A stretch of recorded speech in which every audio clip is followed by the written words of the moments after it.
नमस्कार. आपल्या the scholar maths route या यूट्यूब चॅनलमध्ये आपले सहर्षे स्वागत आहे. शिष्यवृत्ती परीक्षा इयत्ता 5वीच्या सिलेबसमध्ये एक घटक आहे संयुक्त संख्या. त्याला आपण कॉम्पोजिट नंबर असे म्हणतो. याच्या अगोदरच्या व्हिडिओमध्ये आपण मूळ संख्या म्हणजे काय, त्याचे काय गुणधर्म आहेत, त्याचे काही नियम आहेत ते पाहिले होते.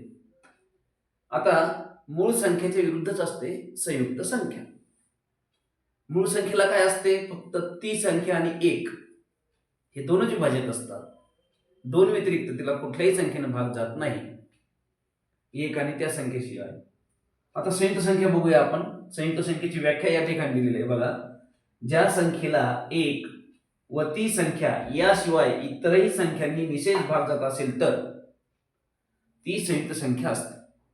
म्हणजे एक न भाग जातो त्या संख्येने जातो आणि इतर संख्येने सुद्धा जात असेल तर ती संयुक्त संख्या असते. उदाहरणार्थ दिलेली इथे या ठिकाणी 6 ला 1 व 6 या व्यतिरिक्त 2 व 3 या संख्यांनी भाग जातो, म्हणून 6 ही संयुक्त संख्या आहे.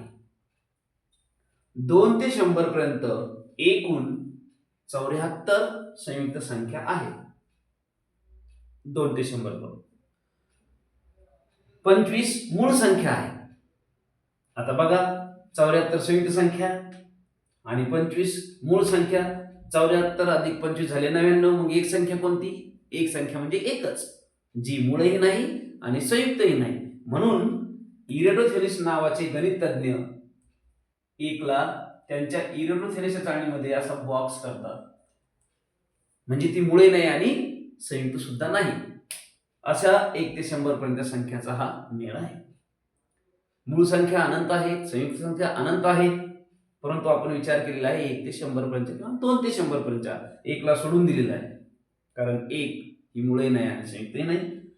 हे फरक मी खाली इथं दिलेलंच आहे. 1 ही मूळ संख्या नाही, तसेच संयुक्त संख्याही नाही. त्यानंतरचा महत्वाचा मुद्दा आहे जोड मूळ संख्या. त्यालाच आपण जुळ्या मूळ संख्या असे म्हणतात. In English twin prime numbers.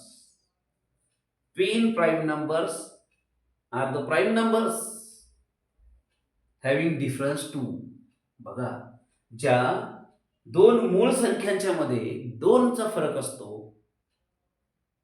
त्यांना जोड मूळ संख्या, जोडून आलेल्या 2चा फरक.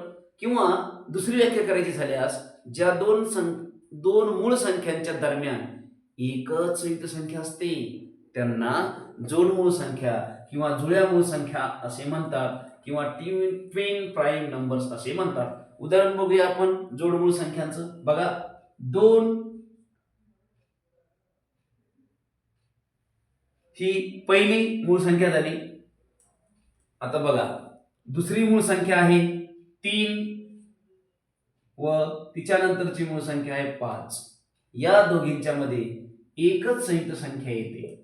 असं होत असेल तर 3 ला आणि 5 ला जोडमूळ संख्या किंवा जुळ्या मूळ संख्या असे म्हणतात. दुसरं उदाहरण बघूया आपण.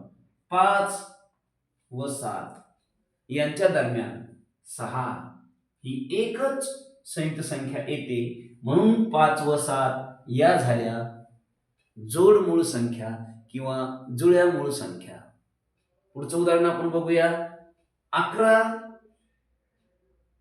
13 यांच्या दरम्यान एकच संयुक्त संख्या आहे, ती म्हणजे 12, आणि म्हणून 11 व 13 या जोडमूळ संख्या झाल्या. अशा त्या जोडमूळ संख्येच्या जोड्या आहेत.